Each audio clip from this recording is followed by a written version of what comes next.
Welcome back to Chaos Corner. It's your old buddy, the Guardian of Chaos, Big Daddy. And I tell it like it is. I'll say that to say this. Live to tape for show number 42. Let me lower the distraction. It's great to have you back down here 20 feet below the surface of the earth in the bunker.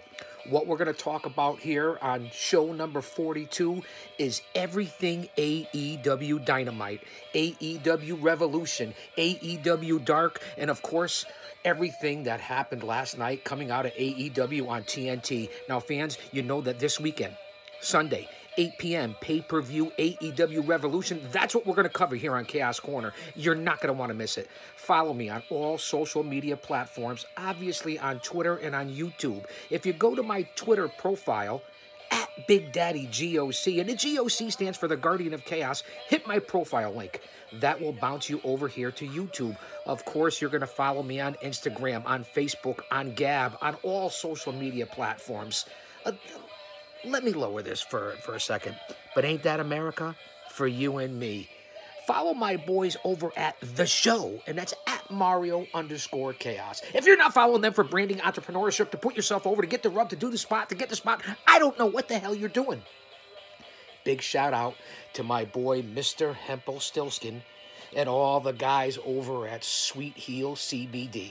Go out to sweetheel.com. You can see I have the brand new logo, the brand new tee from Mr. Hempel-Stilskin. If I don't go a day without using Sweet Heel, I don't know what the heck I'm going to do for all my injuries and everything that I use for inflammation, for anxiety, for insomnia, just for general well-being in life. Now, fans, as I said, it's going to be a big show here today. Same-day coverage, live to tape. We're on Twitter. We're going over to YouTube.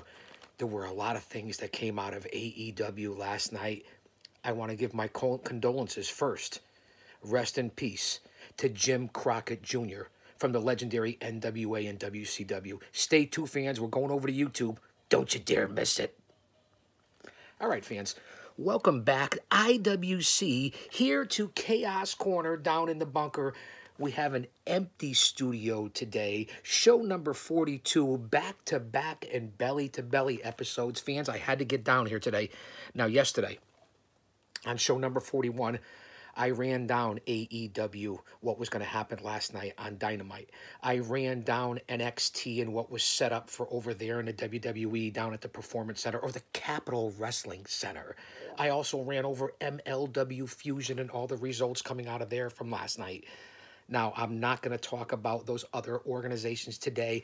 I am so excited and pumped up to bring to you what happened last night on AEW Dynamite, leading into Revolution, and of course, what's going to happen on Saturday on YouTube for AEW Dark. That's what we're going to do here on show number 42. We're going to run it down. Okay, we're going to run down the whole card of what happened last night. Then we're going to preview and maybe make some predictions for Revolution. So you're not going to want to go anywhere. Stay here. Sit back. Enjoy it. It's Chaos Corner. We're by ourselves. Well, except for all the boys hanging out in the back over here. So let me get all this out of the way first. I'll take a quick minute break. We're going to definitely keep it under an hour here, fans. We are, I'm going to admit, having a little problems with the solar today and the Wi-Fi connection, but another sunny day leading into spring training and hopefully better weather and breaking this COVID pandemic moving forward. Looking forward to all the big events coming up, whether it be Revolution this weekend, next month leading into WrestleMania. There's so much breaking, trending wrestling news, fans. That's why you have to be here at Chaos Corner. Now stand by. There's going to be a little dead air. What do you think of the new logo? What do you think of Sweet Heel? Again, if you use the promo code CHAOS, you're going to get 25% off of all your products. I'm not sure how you beat that in this time of inflation and the new people in charge in D.C. and everything else that's going on. I know I mentioned it briefly on every show here at Chaos Corner, and we're really pumping out the episodes and the shows, but go over to my social media. We stay away from all the politics and social justice bullshit and everything else that goes on here. We want to keep things positive and upbeat, and it's all about faith and family and believing in yourself and who you are. But with that being said, 5 minutes in here, a quick break before we get into AEW Dynamite. And as I said, I have over 600 to 700 classic videos here on the channel. If you follow me on Instagram and on Twitter and on Facebook, where I put over everything wrestling with anything but podcast, and follow me over at Gab for your free speech and for all your amended rights, you will see all the social media stuff that I put out there and positivity and stuff that has to do with the IWC and with the GOC. That's right, it's me, it's the GOC. And there's a lot of great classic information out there that you're not going to want to miss. Cheers. Let's get amped up here. It is late morning, early afternoon. It's right around lunchtime. I'm a little hungry, but it's okay. We'll get through show number 42. Thanks for being here, guys. I mean, I really appreciate it. Leave a comment, hit the bell, subscribe, retweet, spread the word. We're really doing big things on all our social media platforms. Cheers.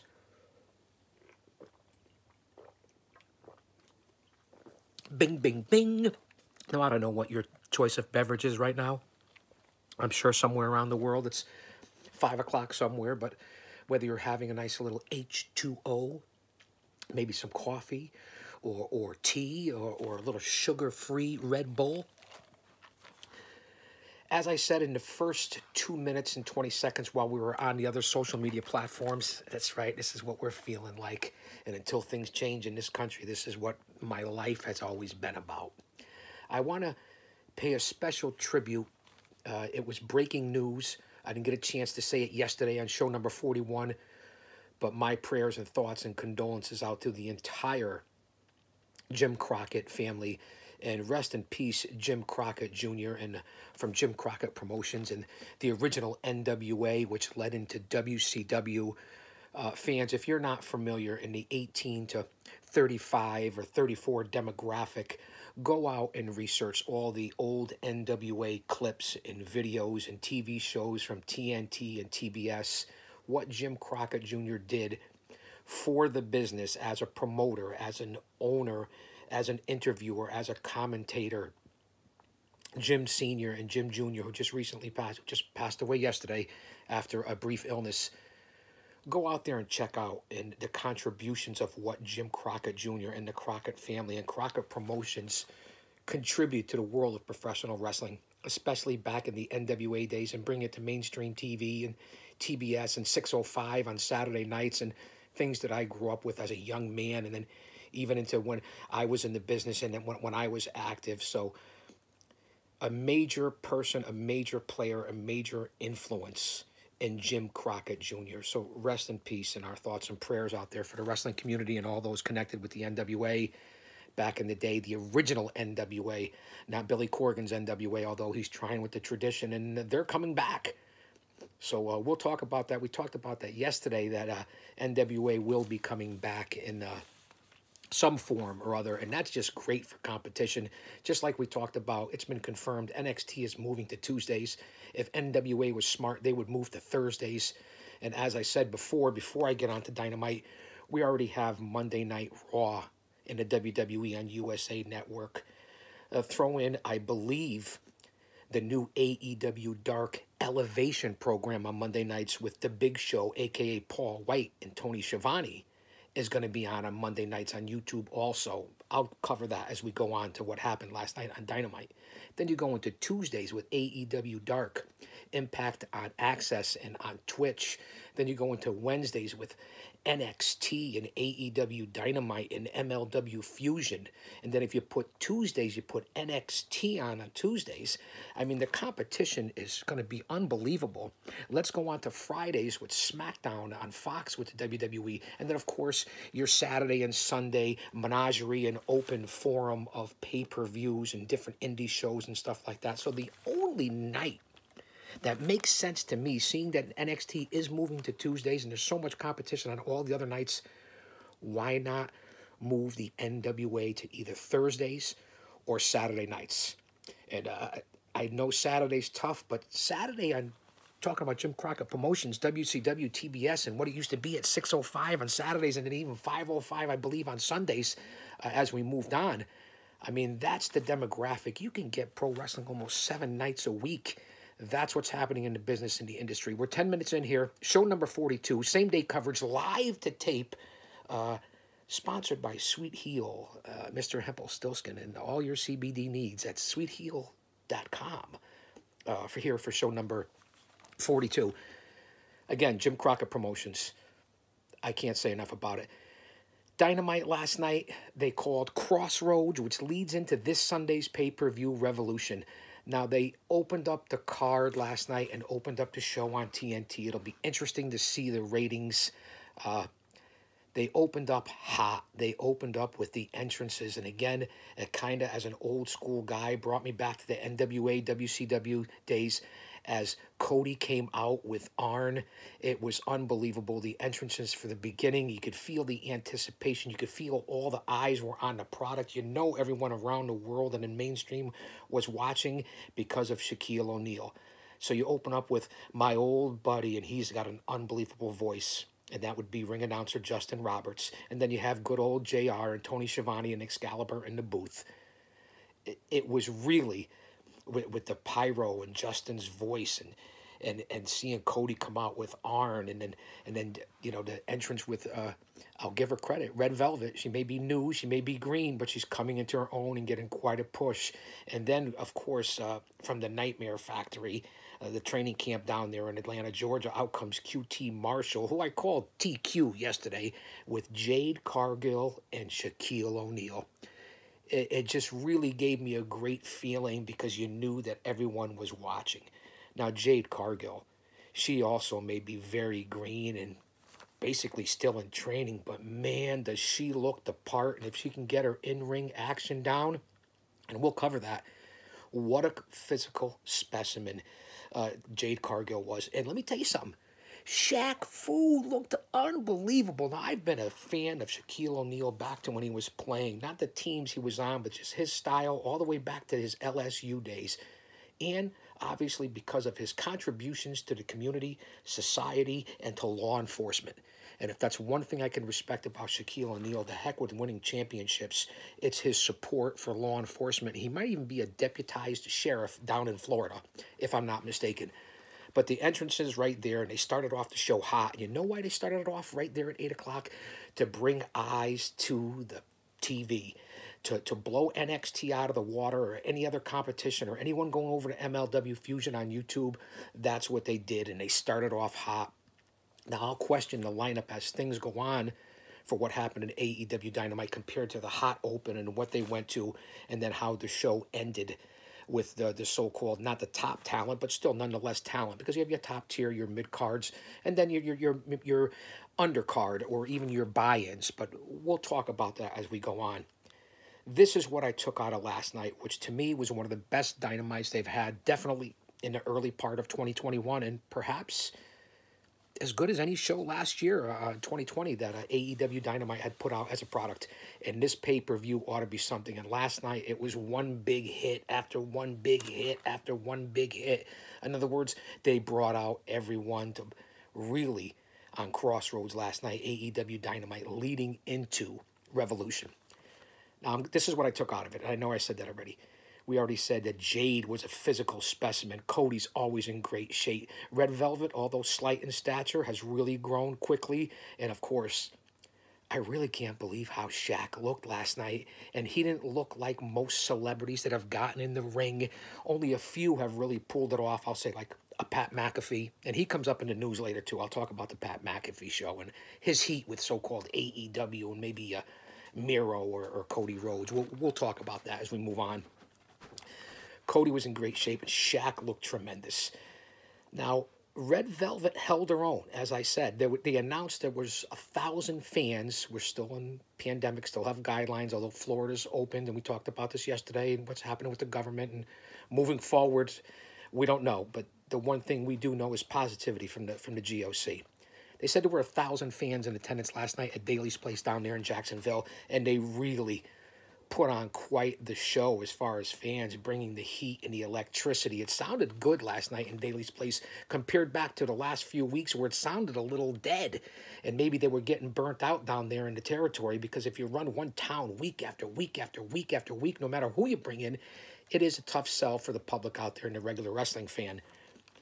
So 1,000 fans, the crowd was lively. Cody made Shaq look like a monster last night. The big chops from Shaq on Cody, unbelievable. And Shaq really laid him in there. Cody must have told him, lay it in there. You could see from the lockup in the beginning, the old collar and elbow, a little communication, pushing back. But Cody really pulled off that match last night and made Shaquille O'Neal not look like a celebrity, but like he's been a guy in training. And Shaq is just huge at 7'3", with 300 and something pounds. And he was in great shape. The chops looked unbelievable. And the big back body drop that Cody took from Shaq, he must have been 15, 20 feet in the air.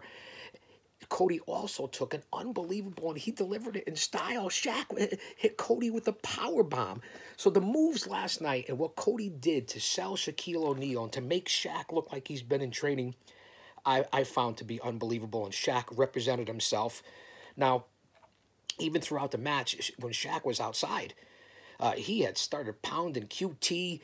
Marshall brought in a couple of different guys from the outside. I don't know if it was one of the gun boys right there, but he slapped the shit out of all the folks at ringside. Shaq really looked like a monster.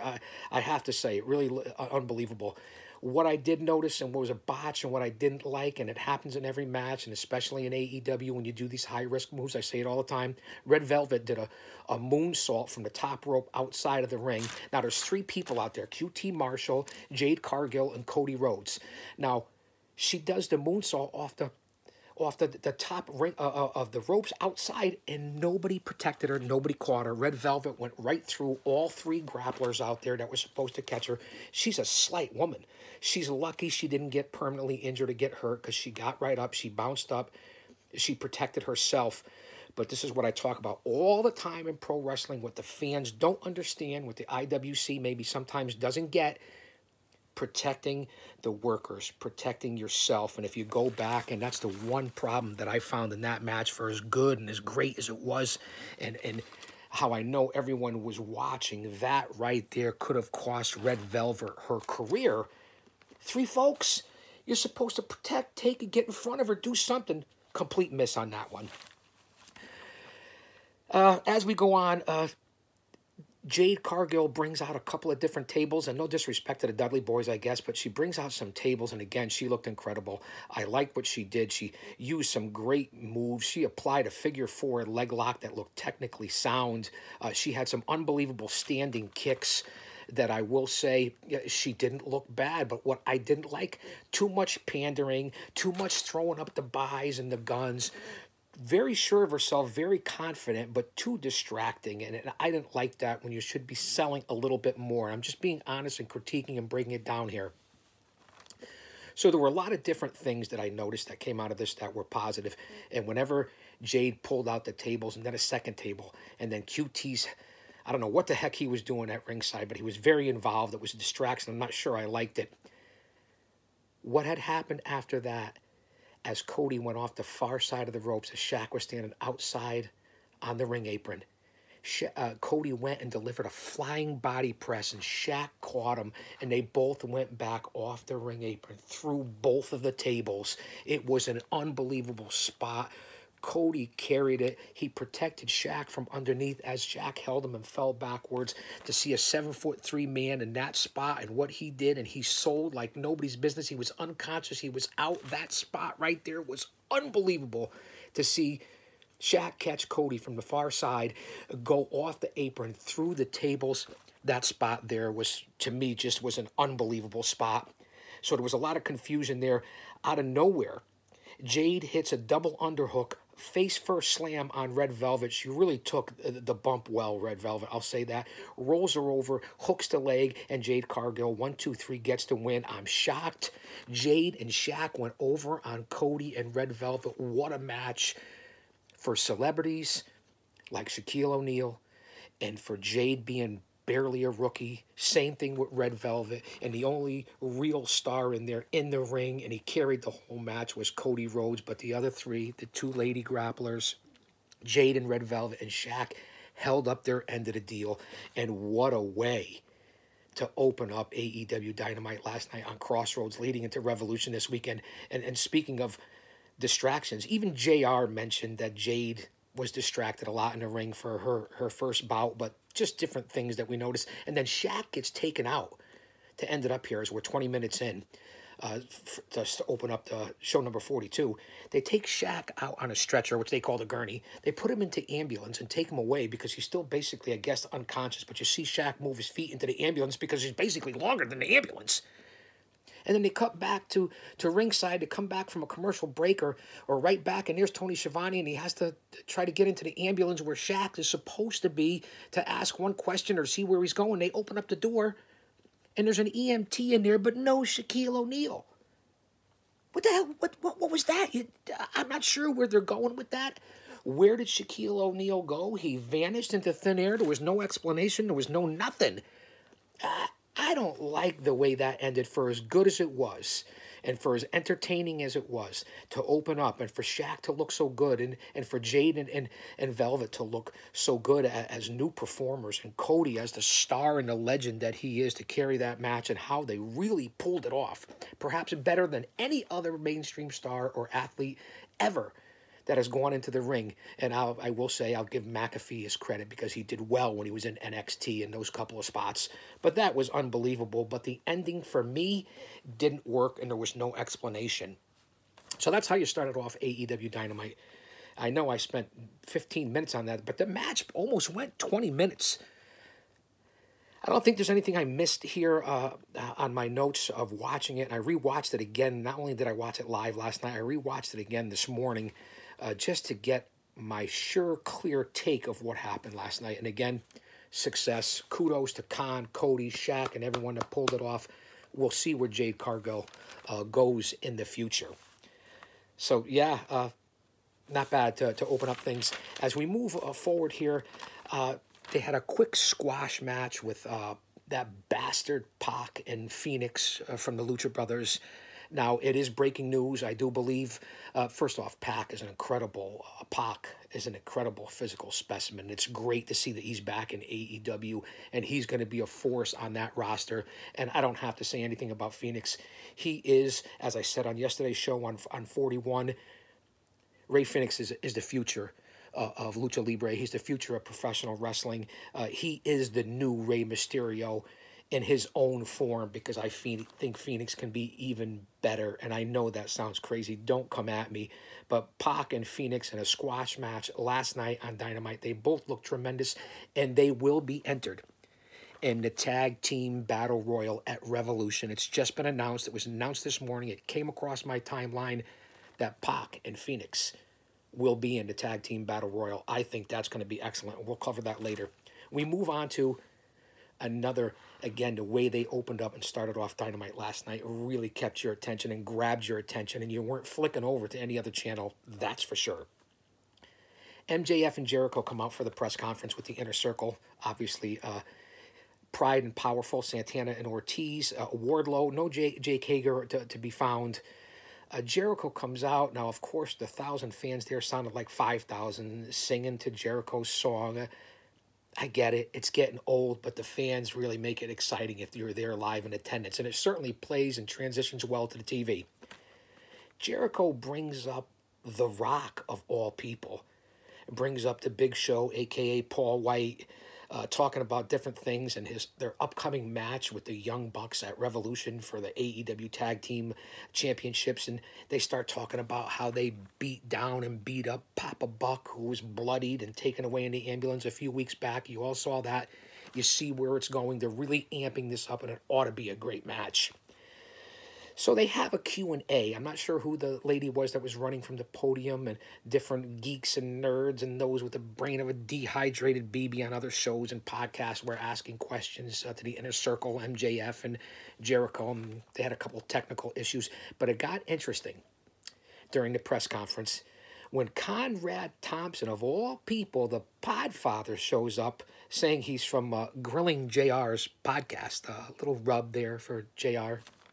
You see how they're all banding together and how it's getting bigger and bigger, becoming like the old NWA, WCW, and the history, and boy, do I love it, bringing me back.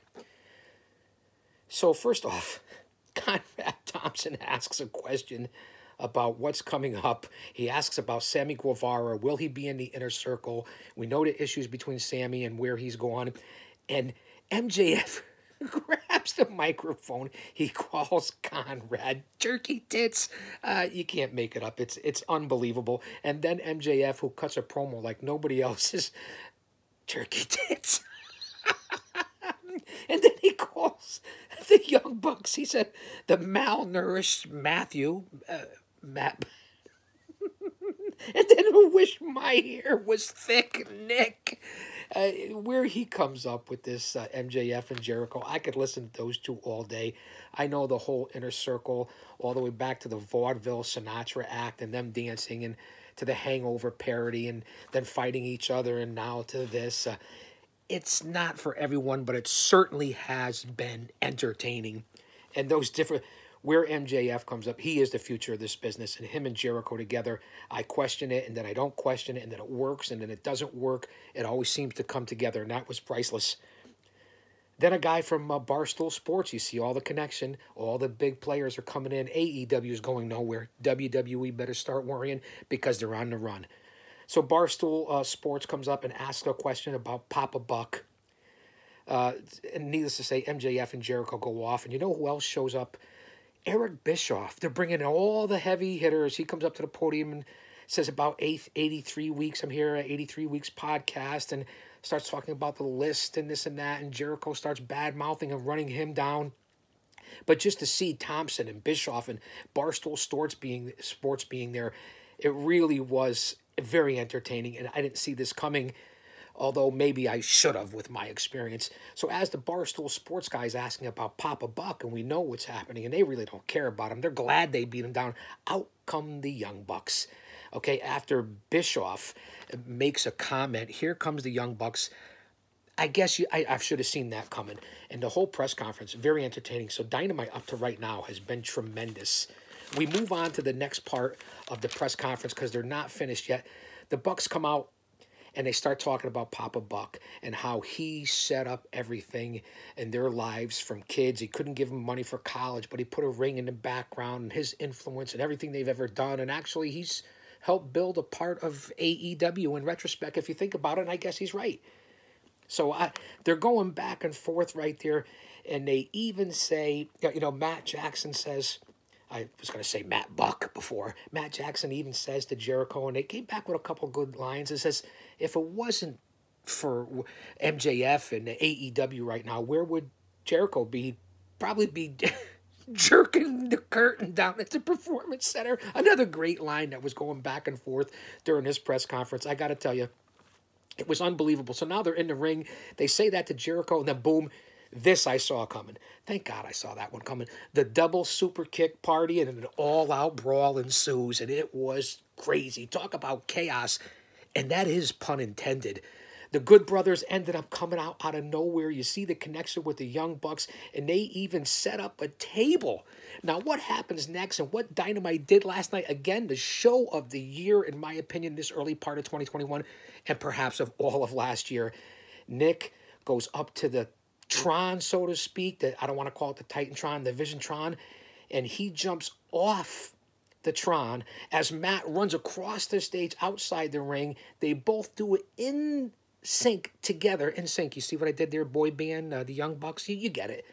Off the top of the Tron, off the stage, both of them onto Santana and Ortiz through the table. An unbelievable spot. Over the top. I couldn't believe it. I didn't see that coming last night. So to see the whole Good Brothers come out, and then the table's being set up, and you can see Too Sweet, the Bullet Club, whatever's going to happen, they keep going back and forth, and this is what AEW does, what psychology, storytelling, keeping the fans on the edge of their seats, making you want to come back every week. That's what they're doing. It's like the old NWA and WCW, and this is what, in my opinion, some of the other organizations aren't doing. WWE, the WWE, wait, did I say that? I was coughing. I don't have any halls yet.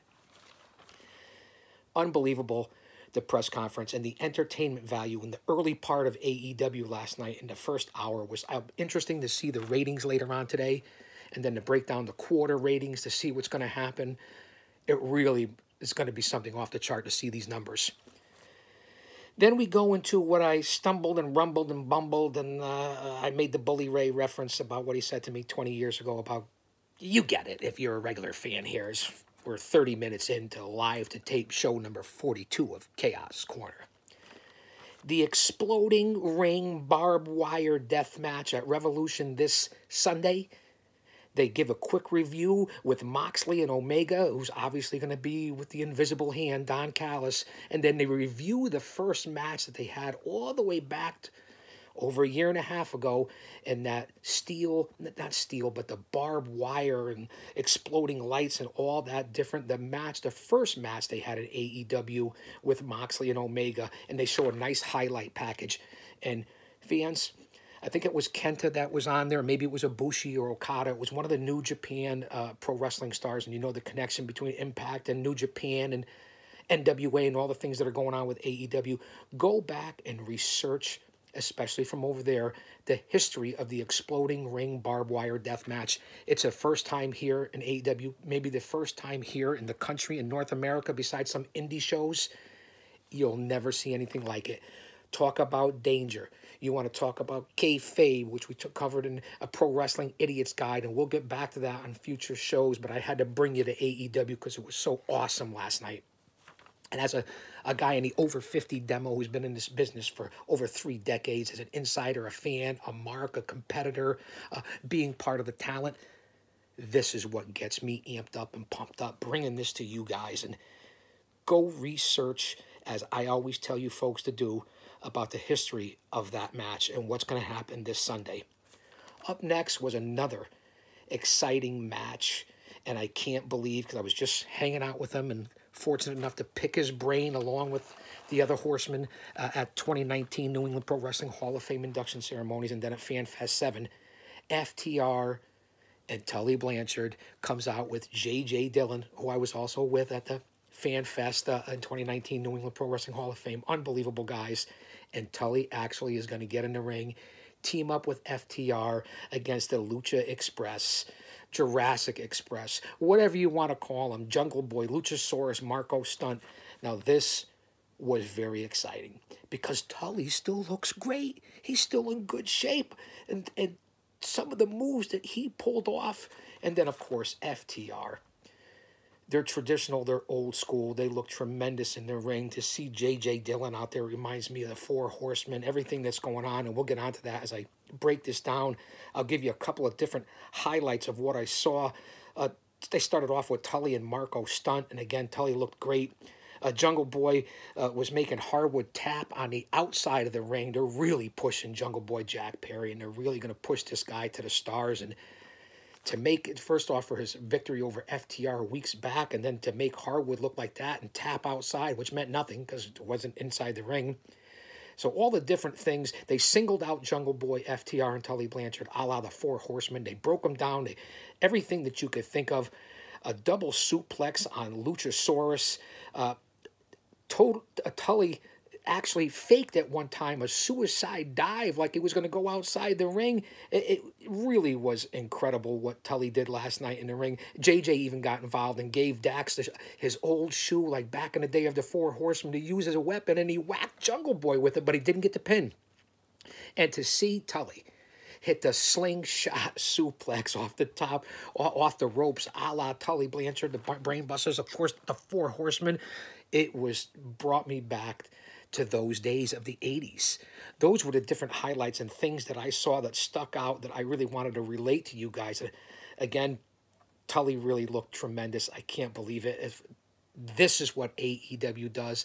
I tweeted it and put it out on social media last night. What AEW is doing with the legends to give the rub and do it the right way. This is what WWE is not doing when they bring in their legends and had their legend night on Monday Night Raw. AEW is using it the right way, using the heroes and legends the right way to give the rub. WWE does it minimally, barely. They don't use them the correct way, and I really enjoyed that last night. And then the move by FTR reminds me of the days of Power and Glory with Paul Roma and Hercules Hernandez. Their double-team top rope suplex and splash that they hit on the finish by FTR was unbelievable as one of their finishes. Again, it was like I was watching Power and Glory and Roma and Hercules Hernandez all over again. That move is tremendous by FTR. The different things that came out of that bout last night. Even, I'll give Lucha Express a lot of credit, the Jurassic Express, if you will. They hit that Thoracic Express move that I find highly entertaining. It really was something. Jungle Boy did a suicide dive outside, but out of nowhere. And this is what I didn't understand. And this is what they're making you think creatively and making you come back, whether it be Shaq and he disappeared in the ambulance, or the different things that they're using to involve some hooded camera guy they were trying to explain comes out of nowhere with an AEW jacket on. He gets involved in the suicide dive, kind of blocks Jungle Boy and interferes, and then he disappears. I had no idea who it was, what it was, and we're going to see what happens, but it's in the storyline, and that's where they come and make you come back for more. They hit a double spike pile driver. Tully and the FTR. Tully gets up on the middle rope, a la the Four Horsemen, does the double spiked pile driver on Luchasaurus for the pin, and FTR and Tully go over in a match that was amazing. Then the masked guy shows up back in the ring. We're wondering who he was. But if you figured it out like I did, and you were thinking about it, and you haven't seen him in a while, and you know he's been connected in AEW with Tully Blanchard, he reveals the mask, and who is it? Shawn Spears. And they're all in the ring, J.J. Dillon, Tully Blanchard, FTR, Shawn Spears. Who comes out just onto the stage and gives the old four?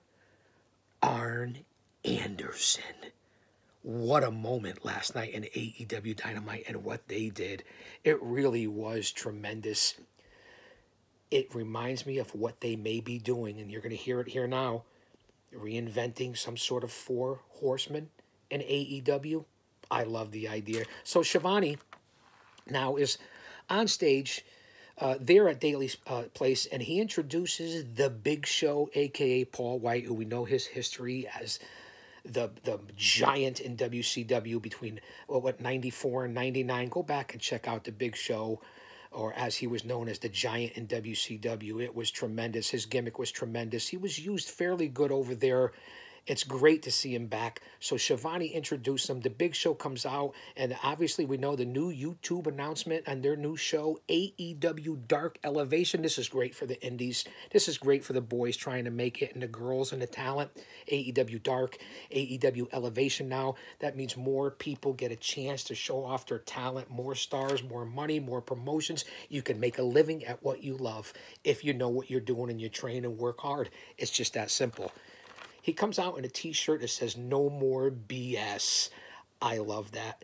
Big Show looked great. He was happy. He was positive. He looked happy to be there. He even said, who saw this coming? He said, well, I did. So it's good to see the Big Show get a chance and go out on his terms. And Vince may have dropped the ball, and then he says that stay tuned for this Sunday on Revolution for AEW, because he has a scoop this Sunday that's going to be the scoop of all scoops for 2021, that he and AEW are ready. Not him personally.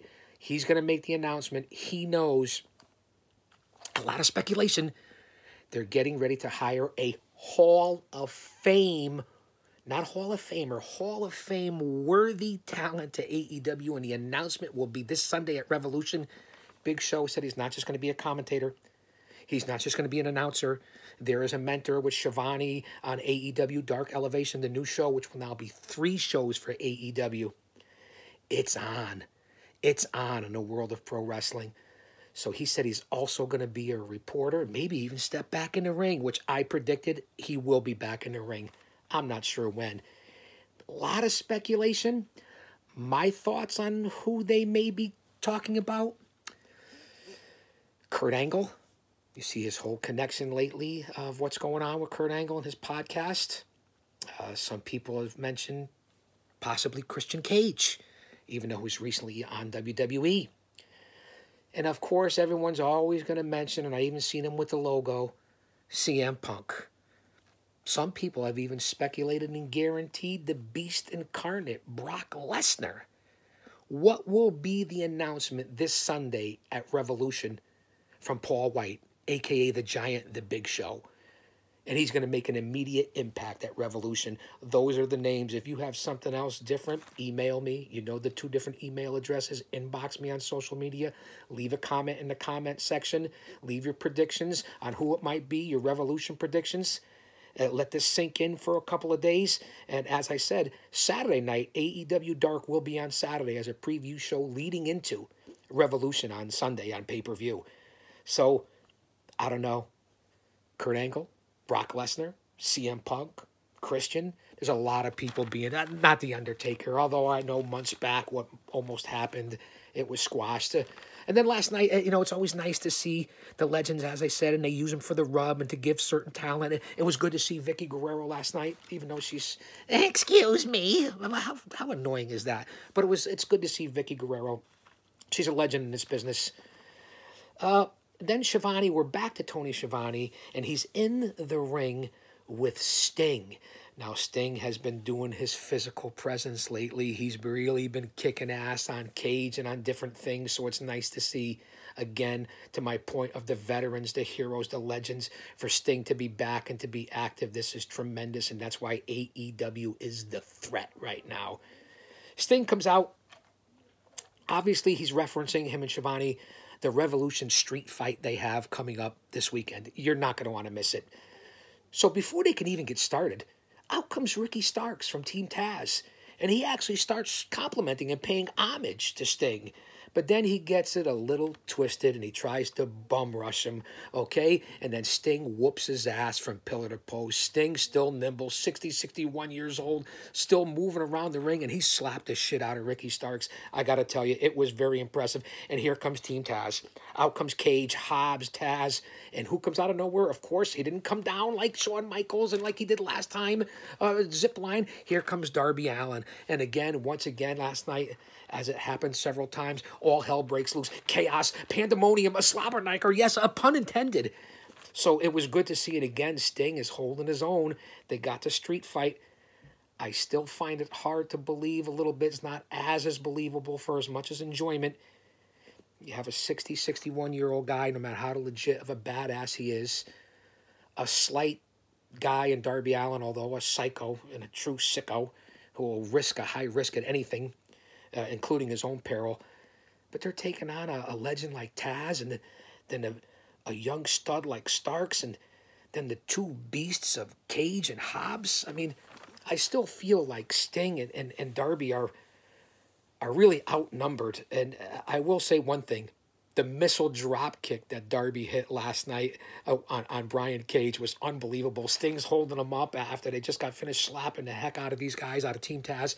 And Darby hit a nice missile drop kick. So that was an excellent move. But again, I think Sting and Darby need to bring somebody into the mix, into the mold. They got to even it up here, fans.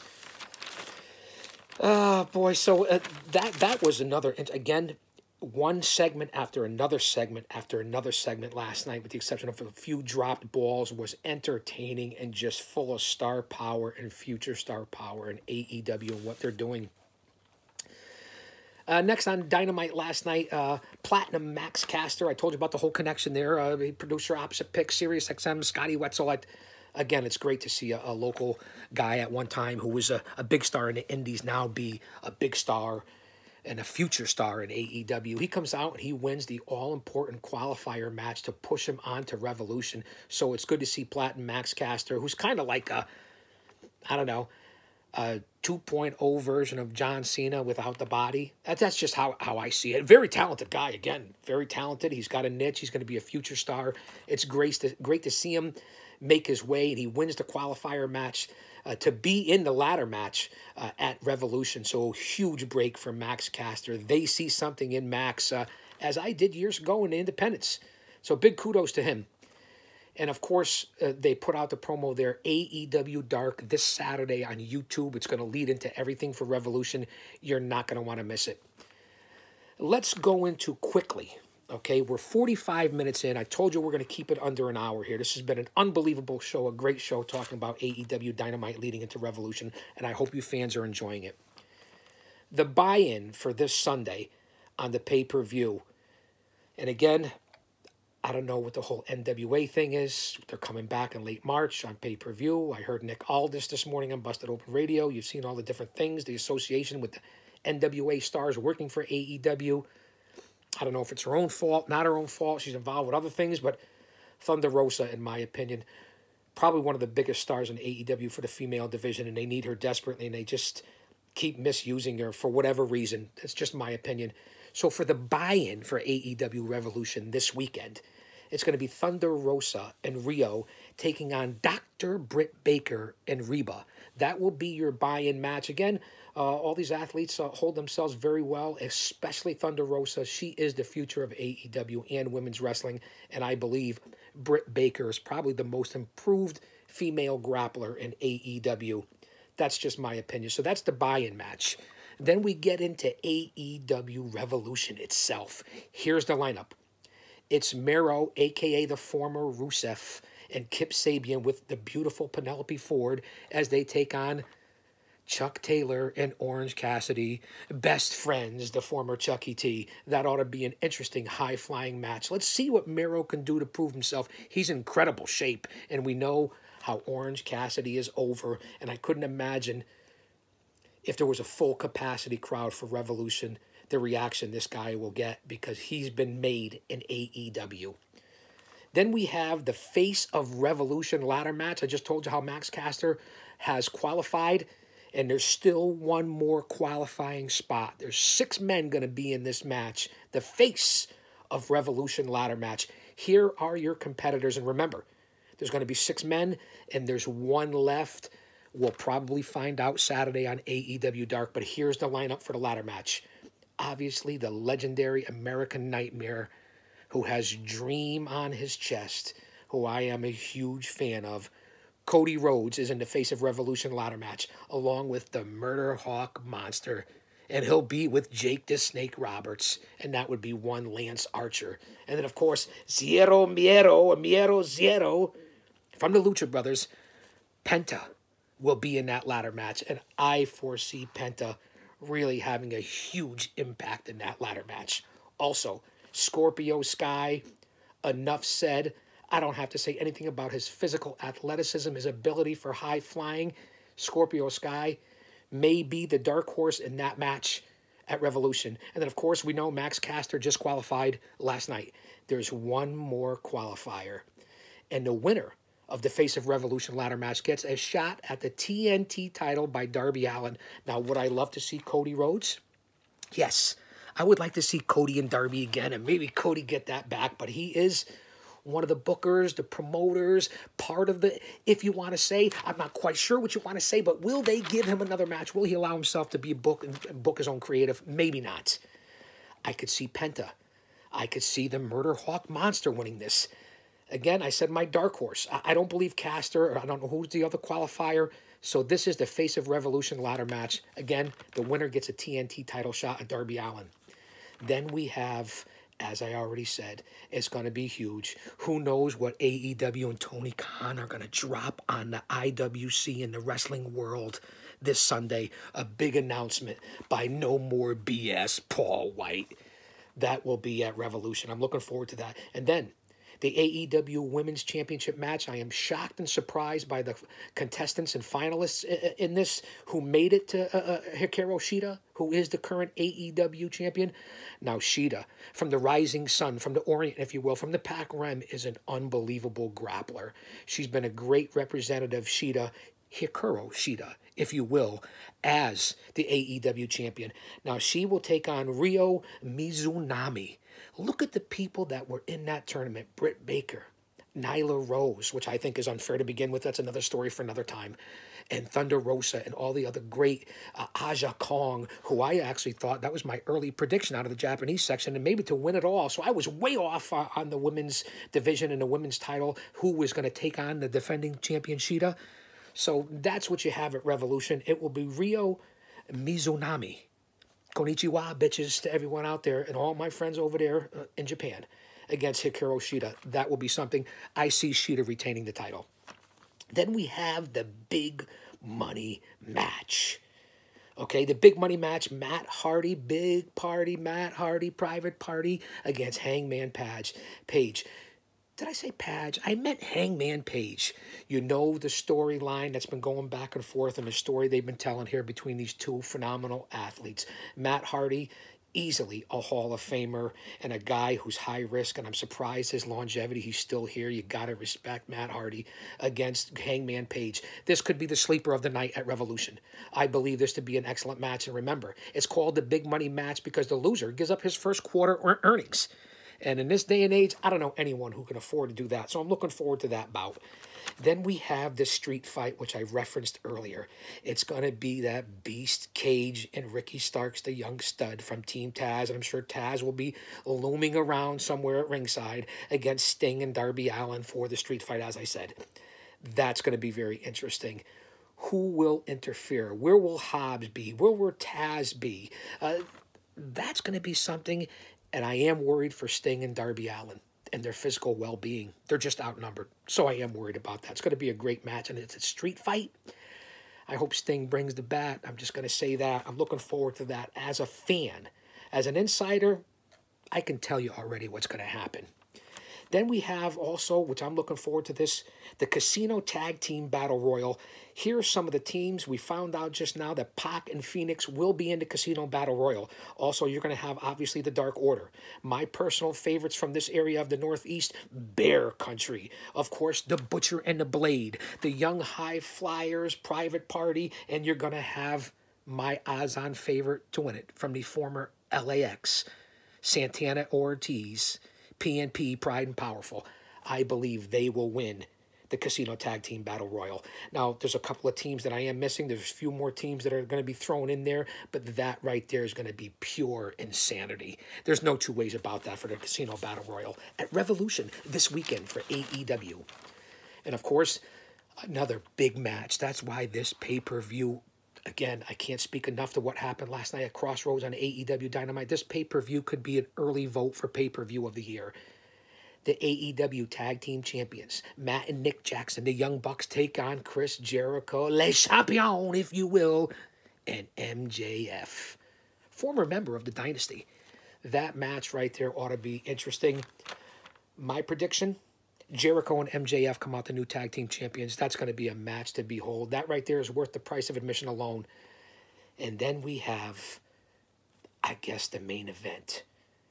And you've been seeing the vignettes with Don Callis and the whole invasion, the angles with Impact and AEW and the whole connection and the Good Brothers and the Bullet Club. And they show Kenny Omega putting together the exploding barbed wire whole contraption that you're going to see this Sunday for the first time in North America, I believe, in a major organization. But don't quote me.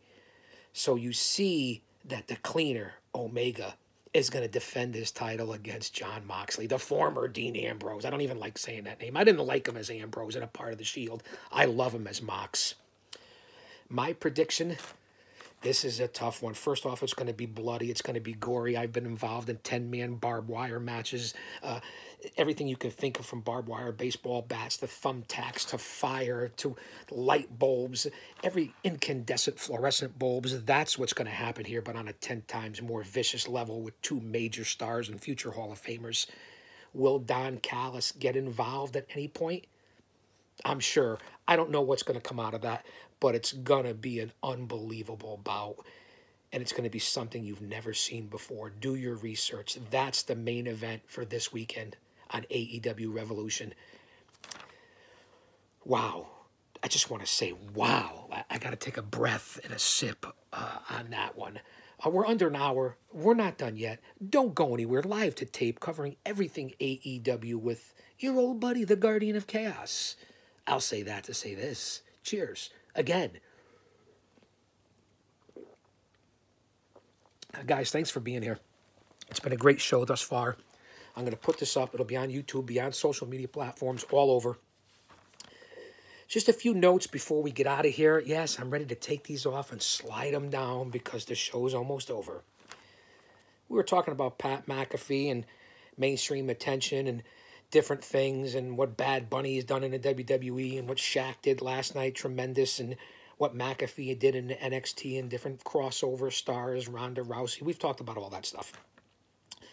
Apparently, McAfee called out Cody Rhodes, and when Cody Rhodes had his press conference for Revolution, he said McAfee is trying to get booked and get into AEW. Well, McAfee responded on his show on Sirius XM on Mad Dog Radio that he's retired. He's done with this stuff, and he doesn't know what the heck Cody Rhodes is talking about because he's not looking for a job, and he's not trying to go to AEW like Cody has said. But he did admit he's got heat with the former Rusev, now Miro, and maybe even a little bit with Shaquille O'Neal. So keep an eye on that. If I'm going to believe anybody, I'm going to believe Cody Rhodes that McAfee approached Cody Rhodes. I'm not going to believe McAfee over Cody. And he does have heat. It was with Adam Cole, Bay in NXT, and McAfee represented himself well. Here's a side note, sidebar in show number 42. I like to bring the stuff that comes across my timeline. But who knows? Maybe McAfee ends up as making a guest stunt in AEW. So just something I wanted to bring to you guys out there that came across my timeline. Fans, thank you for being here for show number 42. We covered everything that we wanted to. Follow me on all social media platforms. I can't thank you enough. Let's take at least one of the chains to fall off here as we're ready to wrap it up. Don't forget, this weekend, a big weekend, AEW Dark on Saturday on YouTube. Of course, the big pay-per-view Revolution and what AEW's doing. Yeah, you have SmackDown tomorrow night. A lot of things coming out leading into WrestleMania. Fans, follow me on all social media platforms. I keep saying it. I'm going to continue to say it. I appreciate you being here. I am the Guardian of Chaos, Big Daddy. I tell it like it is, and I'll say that to say this. Definitely under an hour. Don't you dare miss it. Close up, camera one.